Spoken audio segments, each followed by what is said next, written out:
Ja, goeie alweer en dit is weer Neet op Vreed. En wat een krankzinnige weekend wie dit nog werd. Het wiede weekend van de vrijspraak in de zaak Smedema, de Grutte zedenzaak in Haas. En het is Joet de Dij dat een zeehoen onrieden waard op de Asseldik. Nou, dat begreep je toch net. Maar het wie vooral de weekend van het bizarre verhaal in Wolvengeer. On tafel journalist Niek van der Hoort. Hij legt als eerste de lugubere puzzelstikjes op zijn plak. Ja, oh, wat gebeurt hier al hier? Ik kom het hartstikke. Ja, Gritje Wagenaar en Hoi. Floris. En Je bent Floris. bekend van Holland's Got Talent. Want het wie de weekend natuurlijk echt dat er wist daar weer. Ja, en daarom klopt. hebben we je uitnodigen. Ja, Vertel eens even, je relatie. Wat is dat, Craig?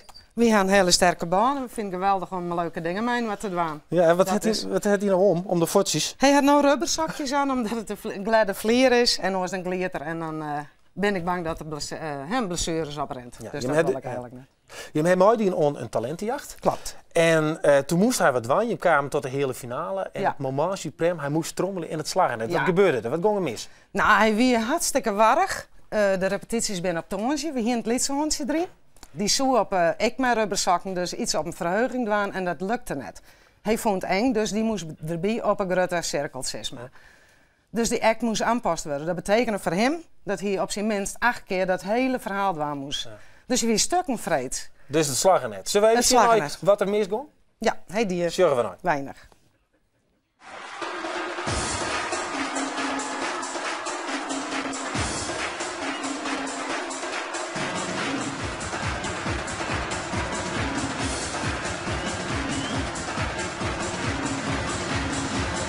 Ik vind het kunstig genoeg. Ik bedoel, een hond die het op trommel speelt, ja, je maakt maar wat wol in het leven, maar ik vind het wel opmerkelijk, hè? Ja, nou ja, het is ook een apart keusje om samen te zitten. En het is ook een beetje riskant om het erin te zetten. Maar ja, goed, het weer een hele finale, dus we moesten niet mee iets komen. Je moet er wat. Ja, Wij doggen wat tegen het slag is. daar ging Kun je dat af van beloven? uit. Daar ging ik- Die Ja. spotlights in Hilversum, ja, die Ja. treffen we. En Aarsen, aan het eind van de show, dan tot Floris. Het beloofd? Ja, Oké. we doen het door. Ga je mooi aan tafel of Ja. moet je me eerst even in de band zetten? We zullen hem even te plak zetten. Ja, oké. Kan er even rusten.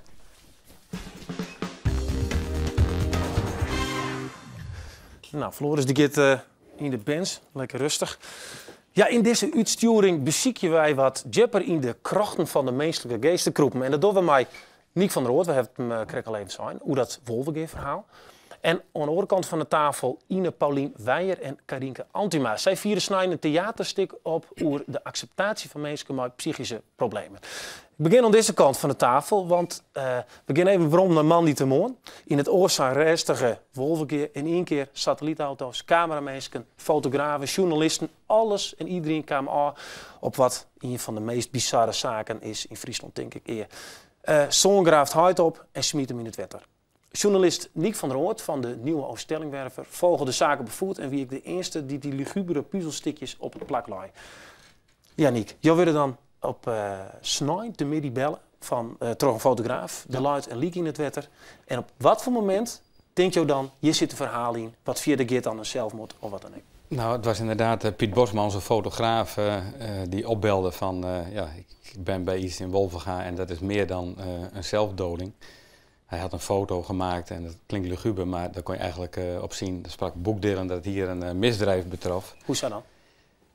Nou, ik zal niet alle onsmakelijke details Nou, maar weggeven, best, ja. maar ik zal in ieder geval zeggen dat we zagen dat er ook een touw in het spel was. En die was op zo'n manier bevestigd dat we dachten, dat kan iemand niet zelf gedaan hebben. Maar een touw, zelfmoord dan?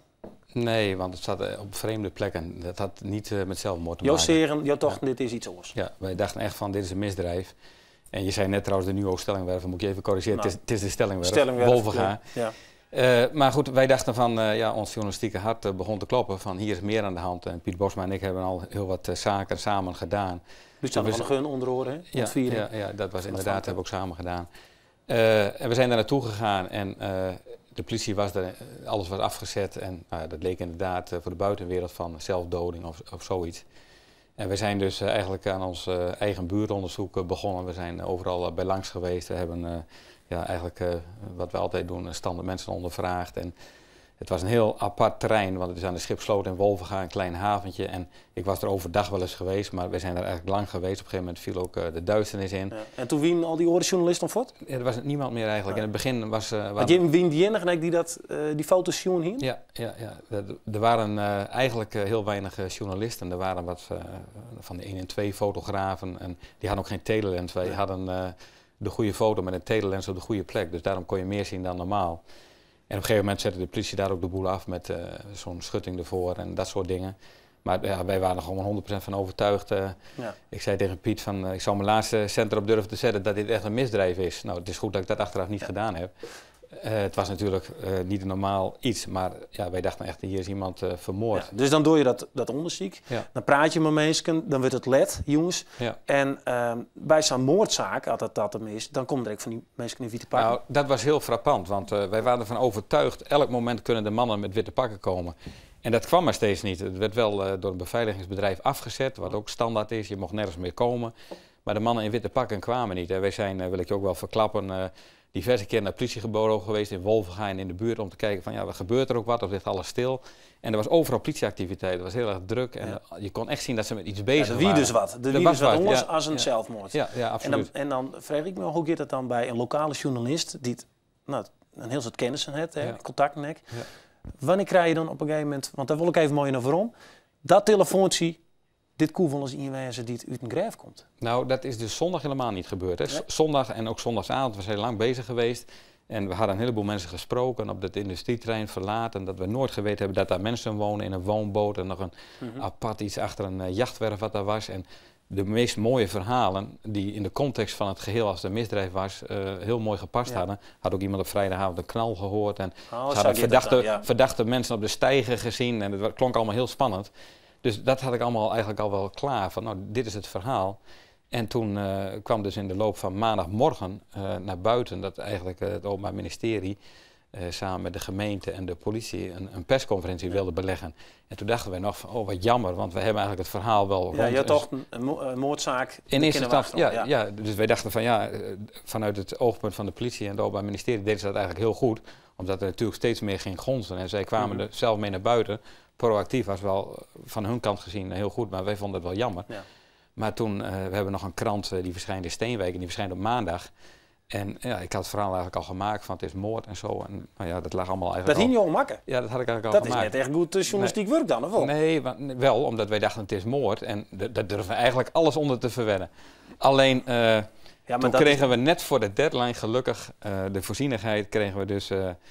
ik zal maar zeggen, Mr. X of Mrs. X kregen wij dus een gouden tip van, ja, dit is... Vertel eens, wat zou je... Dit is geen moord. Ik hoef geen namen te nemen, maar wat wie nou de zin die zegt, nou, bij jou dat bizarre drinken? Nou, er was eigenlijk al iemand die mij precies vertelde van, nee, het is geen moord. Iemand heeft een lijk opgegraven op de begraafplaats in Wolvenga. Nou, dan geloof je oren niet. Dan denk je van, nou, die... En dat wie één bron? Hoe bedoel je dat? Dat wie één bron? Dat was één bron. Ja, maar wel een bron waarvan wij dachten... nou, dit politieman. Ik weet het niet, maar het was in ieder geval een goede bron.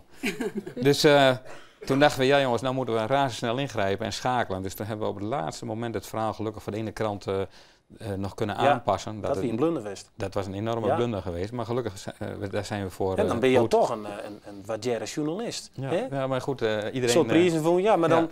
Nou, goed, dan heb je dat verhaal, dus je brengt dat om 20 voor 11 breng je dat op de website. Ja. En dan komt die persconferentie. Ja. Alle landelijke media wieden er. Ja. En dan komt dat verhaal. Wat gebeurt er bij toen we dat telefoontje kregen dat iemand vertelde hoe het eigenlijk... de vork in de steel stak, toen dachten we wel van, ja, de eerste geloof je het gewoon niet, denk van, dit zal toch niet. En wij hadden die zondagavond ook wel in Wolvenga en omstreken rondgereden van, die politie moest ergens aan de gang zijn. Ja. Dat was ons wel helder, maar ja, wie gaat op een begraafplaats kijken? Dat verwacht je niet. Dus, nou ja, dat hebben we ook niet gezien. Ik weet ook niet of daar het licht gebrand heeft, maar we hebben daar in ieder geval niks van gemerkt. Tot dus dat telefoontje en toen dachten we, ja, dit is zo betrouwbaar, hier moeten we wat mee. Dus toen hebben we dat gelijk... naar buiten gebracht. En ja, en toen kwam de persconferentie. En ja, de justitie heeft het wel zo goed gedaan, of de gemeente ook, de politie. Die hebben eigenlijk alles gelijk opgeruimd. Ja, alles kan naar buiten. Alles kan naar buiten. Een natuurlijke persconferentie, die er zelf trouwens ook bij voor de radio. Ja. En je zegt het ook bij de orenjournalisten. Er kwam iets oer die mensen van... We jaren dat een 52-jarige man totaal verknipt, waarschijnlijk in de psychose zijn huid dus opgraaft. Ja. Dit is een hele andere zaak als, als een moordzaak, als echt een jip verhaal. Ja. Houdt het bij jou toen op? Nou, eigenlijk toen wel. De lust als ik eerlijk ben, ja. Want ik vond eigenlijk, nou ja goed, dat zei je net al, we hebben heel wat moordzaken onderzocht en dan is ook nog op zoek naar een dader en dan kun je echt nieuws nog boven tafel krijgen. Maar ja, alles was nu verteld. En het is een heel triest, tragisch gebeuren. En dan hadden we eigenlijk geen zin om daar nog dieper in te gaan. Je krijgt de verhalen automatisch wel. Op onze site is heel veel gereageerd. We kregen telefoontjes en mensen vinden het dan altijd mooi om ook nog te laten horen wat ze weten, vertellen. Maar eigenlijk, ik weet niet of je het artikel gezien hebt, ik heb de krant even meegenomen. Nou, die krijg ik dus net, want ik ben niet Frensje, dus ik krijg de stelling wel net. Nou, daarom hebben kijk, deze foto was ook nog een discussie. Dit is ik denk dat we hem even goed zien laten matten in de camera. Maar kan je weten welke... Ja, dit is de lijkwagen en dat was bij ons ook nog een discussie van kun je dit wel of niet plaatsen. Maar nou, dit is nog een vrij discrete foto, maar we hebben eigenlijk over de man zelf, we weten wel wie het is. En dat gaat natuurlijk in een dorp als Wolvenga razendsnel rond. Hebben we eigenlijk gedacht van dat doen we niet, want ja, het was een afgeronde zaak. En het is een triest verhaal eigenlijk. Maar dan wil ik toch even naar jouw journalistieke vaardigheden. Want op een gegeven moment zei je als het een moord is, dan hier ik het uitzocht. Wat nou als deze man zijn huid in een psychotische daad vermoordde hier? Wat hier je dan hier? Dat was een moord. Ja. Maar dan kun je er wel wat aan. Ja, dat vind ik een heel verschil. Dat is natuurlijk in het verleden zijn er ook zaken geweest van, we hebben de babymoord in Appelscha gehad. Nou, die vrouw was ook ziekelijk eigenlijk die dat gedaan had, die daarvoor veroordeeld is. Ja, dan is dat natuurlijk interessant en dan zoek je dat uit. Oké, maar dat motief, dat blijft natuurlijk staan. Ja, en ik denk dat een huid, of een man, die graaft zijn huid op en laat hem in het wetter. Dat is natuurlijk iets, dat is net te bevatten. Nee. Maar waarom heeft hij dan die? Dat wil je toch echt als journalist weten? Dat wil je wel weten, maar het is mij wel helder. Hij is opgenomen, hij komt voorlopig nog niet vrij. Ze hebben nog niet eens kunnen verhoren. Dus dat komt op een gegeven moment misschien naar buiten of misschien ook niet. Want maar jou weet er wel een heel soort. Ja, weet jou iets van een motief? Nou, wij hebben natuurlijk allerlei geruchten gehoord. Dan neem eens in. Nee, dat ga ik niet doen, want dan had ik ze ook wel in de krant gezet. Dat vind ik heel vervelend, want dat is echt, dat zeg ik al, dit is geen moord, dit is een triest geval. We hebben dus je beschermen nou de familie in feite? Ja, vind ik wel. Ja. Ik vind niet al die verhalen die in Wolvenga de ronde doen. Ja, je jaren verhaal dat die autosjoen is mooi, voert er nog uit en neem maar op de meest krankzinnige dingen. Ja, we hebben echt, ik kan de kranten wel van vullen van de verhalen die je gehoord hebt. Ja, maar toch doet de Leeuwarden Krant het wel. Die zie ik het uit dat die man in Amerika west had. Neffens hun informatie dan. Dat klopt trouwens ook. Ja, dat klopt. Dat hij waarom komt en dat hij door de familie waarom hel is omdat het in het slag is. Ja. Mijn vraag wie daar, ik bij de politie, heeft die man een conflict met zijn huid? Ja. Is dat net een interessante vraag om u te zien? Had je er zat dicht op zitten? Dat is heel interessant. Ja, want had die man al aan zijn vrij komt? Ik denk dat ik het antwoord ook wel weet, maar ik denk dat dat in deze omstandigheden... Nou, wie het of zo? Ja, voor mij is het klaar. Dat zei je zelf al. Toen de zon naar buiten kwam, via die persconferentie, toen dacht ik eigenlijk van ja, dit is wel genoeg. En daar hebben we natuurlijk nog wel verslag gedaan. En ik heb nog een aantal details die nog niet bekend waren erin gezet, zoals van de touw bijvoorbeeld. Ja. Dat wel? Dat heb ik er wel in gezet, ja. Omdat wij ook wat derde meerwaarde van dan? Nou, omdat iedereen eigenlijk... nee, niet iedereen, dat is niet waar. Maar omdat ik zelf ervan overtuigd was dat het moord was. En ik vind dat is ook iets dat kun je wel vrijgeven. Okay. Dus slotconclusie. Het wie voor jou duidelijk een man die psychotisch is, dan houdt bij mij het werk op. Ja, vind ik wel. Oké. Ja, waarvoor van der Oort dus het verhaal ophoudt, daar begint het verhaal van Ine Paulien Weijer. Regisseur van het stuk Apendans dat snel opvierd wordt in de harmonie. Dit gaat dan over de gevolgen van een psychose.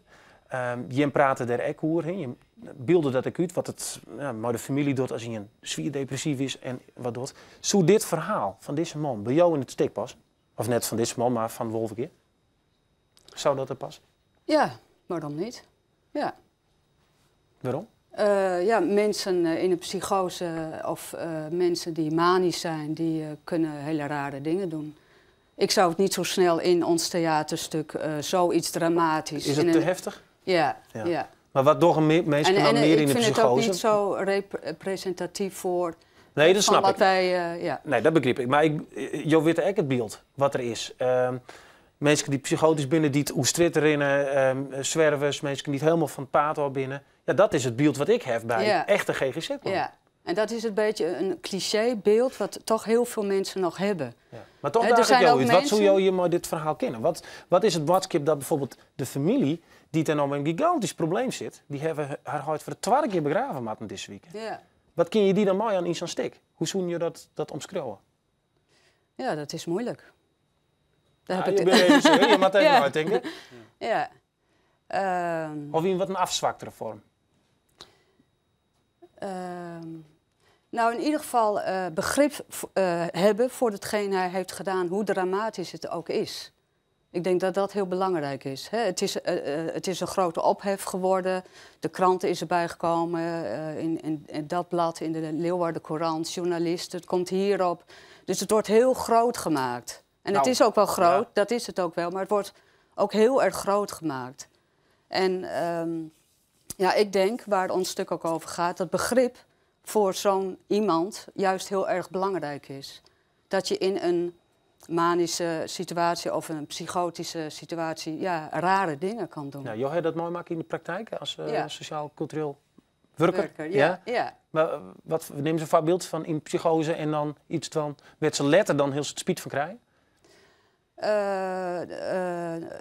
Iemand die een boot heeft gekocht, in een hele grote boot waar hij nu niet meer kan verkopen in een manische situatie. Die zit nou in een hele belabberde financiële situatie. Iemand die naar het kerkhof in Duitsland is gegaan, om het graf van Bach te bekijken, omdat hij zo... Maar die durf je er niks, hoop ik? Nee. Maar er zijn heel veel, of hele grote conflicten met familie. Maar dat is het extreme allemaal, hè? Want, Karinka Antema, ken ik in het Fries trouwens? Tot nu toe kan ik het verstaan. Ja. Dus, jou speel ik mooi een stuk in, want even hoe dat stuk.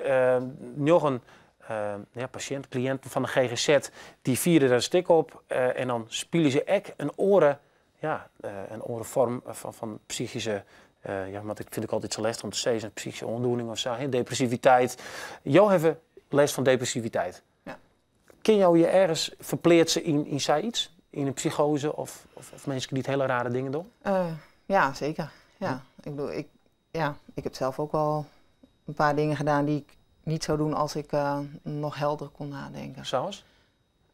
Ik weet dat hoofd kaal scheren. Ja? Ja. Want wanneer dien je dat? Op wat voor moment? Hoe wien je dan? Toen zat ik wel tegen een opname aan. Of daarna ben ik ook opgenomen geweest. Dus dan juist het lastige vind ik van iets in je hoofd wat niet klopt, is dat het aan de buitenkant vaak niet te zien is. En op een gegeven moment merkte ik wel dat het niet goed ging, maar om me heen, omdat ik wel blijf functioneren, lijkt het wel goed te gaan. Dus het was ook een soort wanhoopskreet, zo van, zie nou, het gaat niet goed. En dan het hier er maar aan. Ja, dat was tenminste duidelijk. Ja, jou heb ik een zoontje van 8 jaar. Ja. Dan gaat het echt om familie, die het leest van je herkennen. Ik bedoel, je hebt ouders en broers en zus misschien wel. Mm-hmm. Hoe ging die daarmee om? Ik probeerde met mijn zoontje in ieder geval op zijn niveau open over te zijn, zonder hem ermee te belasten. Ken dat? Ben vielen alles. Als ik me in de zin heb, dan vielen mijn ben dat ook. Als ik een slecht humeur heb, dan voelen mijn kinderen het meteen. Die voelen dat. Ja, het is niet zo dat ik altijd stralend door huis rondloop en dat hij denkt dat ik ook stralend ben. Nee. Heeft u er ook last van? Nee.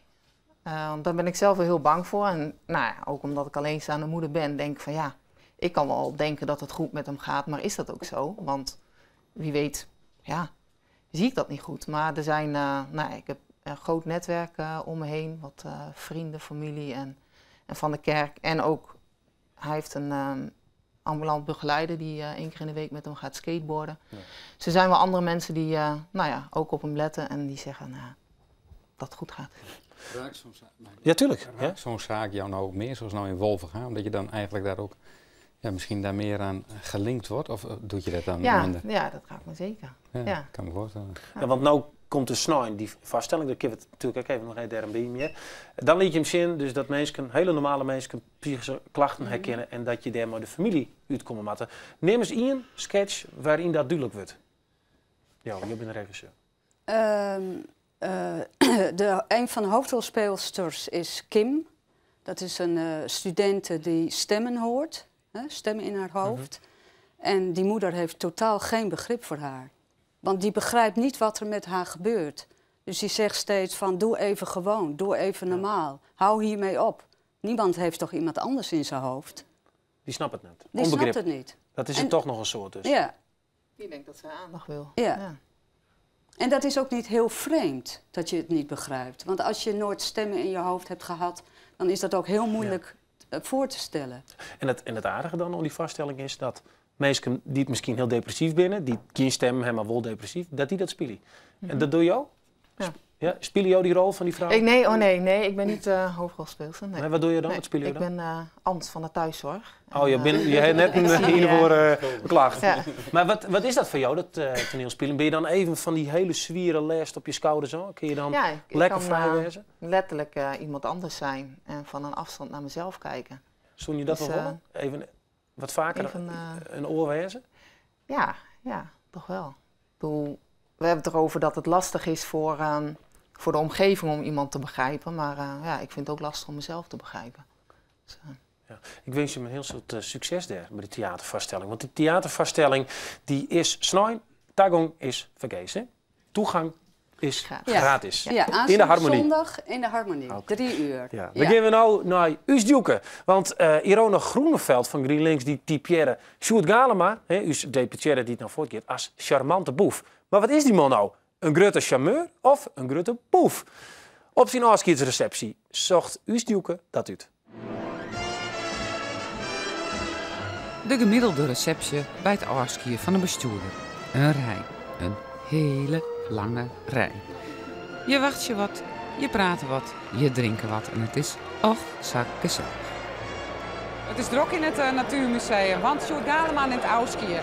En wat zijn nou de kwaliteiten van deze man? Is het een charmeur of is het een boef? Hij boef. Ja. En waarom? Hij is mijn zwager, hè, is een boef. De charmeur en de boef. Ja, dat klopt wel helemaal, hè? Klopt het helemaal? Ja, dus, ik heb het al gezegd, 2 meter charme, 2 meter boef. Dat klopt helemaal. Je kunt ook zeggen 120 kilo charme en 120 kilo boef. Klopt wel. Maar kiezen? Ja, voor deze keer. Oh, voor mij die boef maar. Maar wel een hele aardige boef. Ja, dat ik het wel van herken. Ja, ik denk wel de charmeur. Ja, absoluut. Een charmeur met boefjes streken, absoluut. Boef en charmeur. Ja, beide. Dat ken het missen, dat is allebei. Dat herken ik. En hij moet ik vooral beide blowen. Absoluut. Soms een beetje boerenslimheid. Oh ja, dus die boef, dat zou eigenlijk boer moeten zijn. Ja, dat zou, hij is en blijft natuurlijk een boer. Ja, dus het zou ook boer kunnen zijn, ja.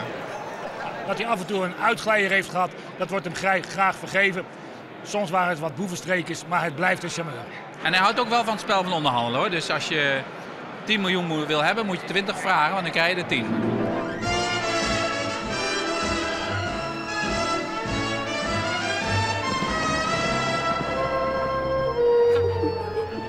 Ja, nou, een boef is altijd een charmeur, dus hij is een boef. Nou, Jorg, een boef, ja, maar een glimke. Hij is zo blauw, maar hij gaat voort. Hij wie het beste van Friesland, maar hij die blikken het beste van Friesland Campina te werden. Dus toch een boef? Ik ken hem heel goed en heel lang.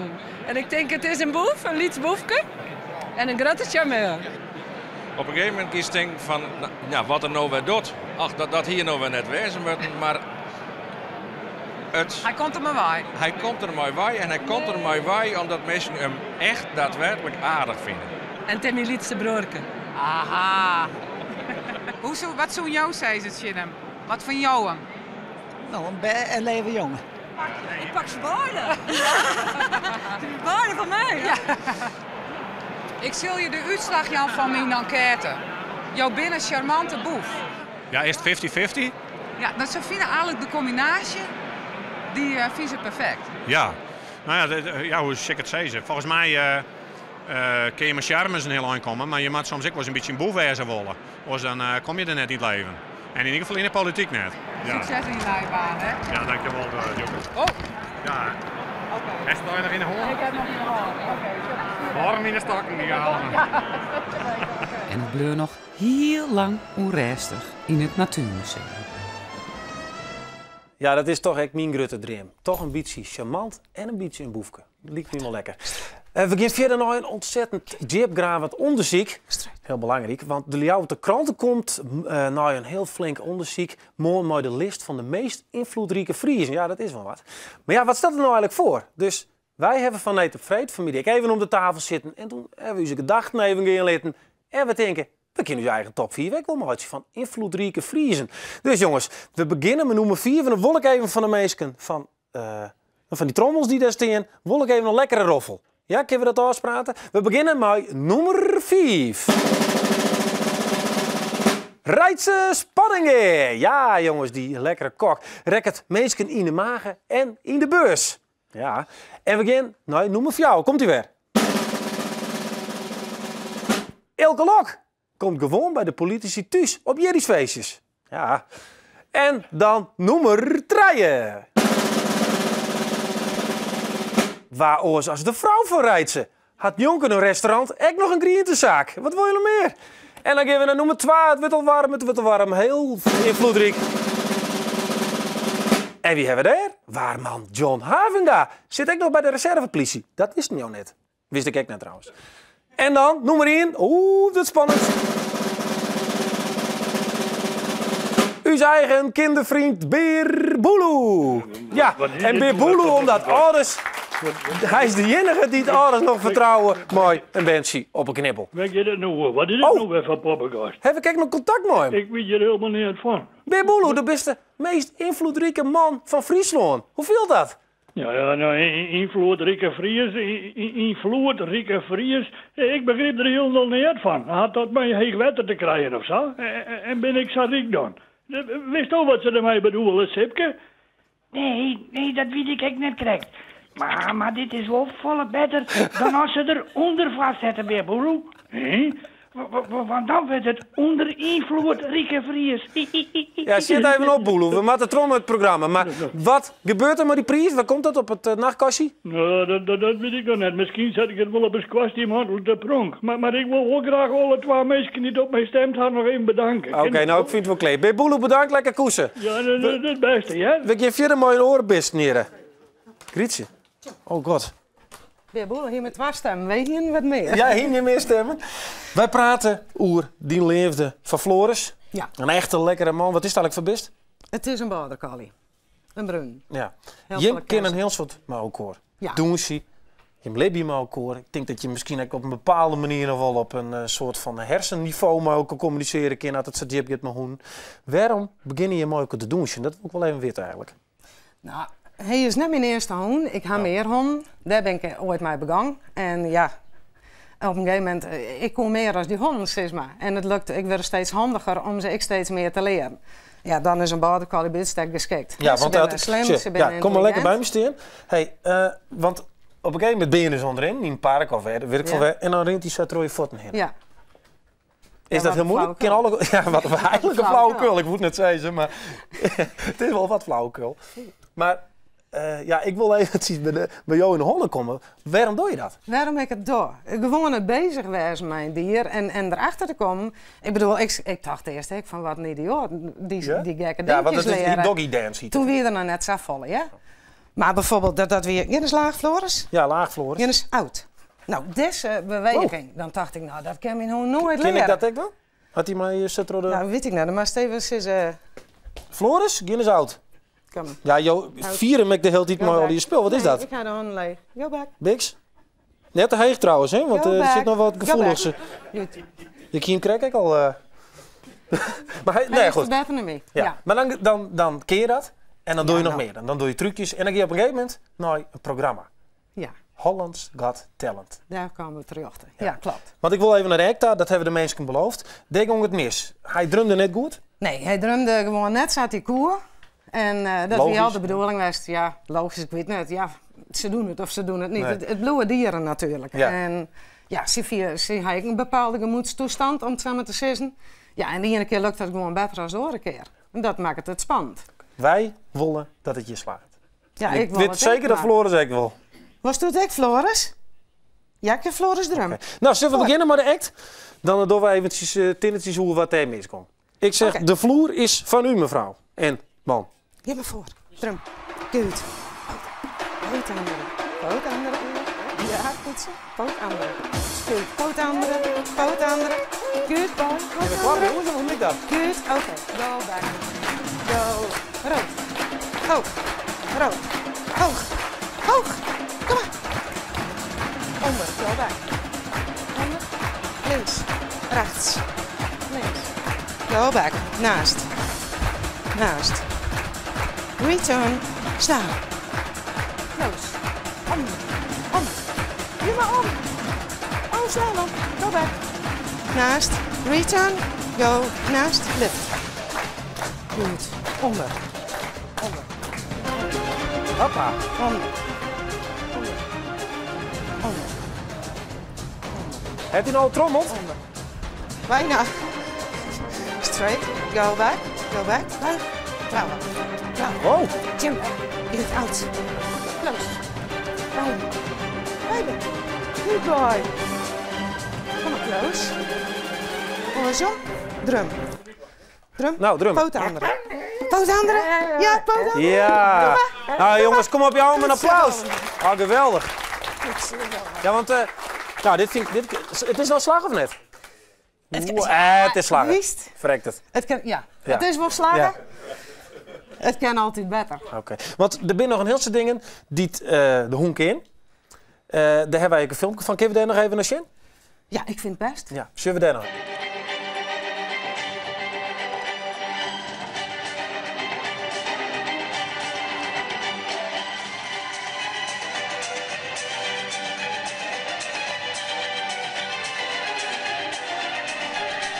Grietje, bedankt. Prachtig om te zien wat jullie hier kennen. En ja, Floris ook bedankt. We beginnen aan het volgende onderwerp. Want we staan hier al de hele tijd kleer. Want van jou het al doen wij bij Neet op Vreed iets oors als de andere keer. We jou een hele minuut reclame aan een groep of instelling die het wat organiseren dit weekend. En deze keer gaat het om de Tap to Ljouwert. Jou mooi, ja, je man met het mooie blauwe blouseje achter die plopkap. Jou mooi vertellen waarom wij alle hier dit weekend naar de Tap toe komen matten. Je krijgt 30 seconden, dus ik zoek lekker scherp. Nou, het gaat dus net alleen nog Neet op Vreed, maar het gaat dus ook Neet op Sneu en 8 oktober, een maand dus. In het WTC Expo, de 38e internationale Tap to Ljouwert. Een tal van korpsen, geweldige ambiance, prachtige lichteffecten. Een geweldige sfeer. We gaan DJ, dus ook voor de jeugd is er van alles te doen. We gaan nog wat kaartjes, dus er is nog voorverkoop bij de VVV in het Dagmea-gebouw. En bij de boekhouder van de Velden. En we gaan natuurlijk ons eigen pasveerkorps. Dus ik zou zeggen, jongens, ga hem gang. 33 seconden.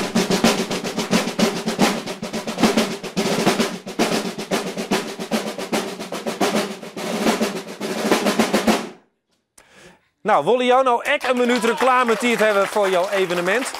Mail dan naar neetopvreed@omroepfriesland.nl en dan komen er een heel soort mensen. En neem dan even wat publiek mee. Dat vinden wij zo aardig dat het je lekker vol zit. Oké, nou, maar dit muzikale einde ben wij echt aan het slot komt van Neet op Vreed. Dit wie Neet, ont na je weekend Vreed.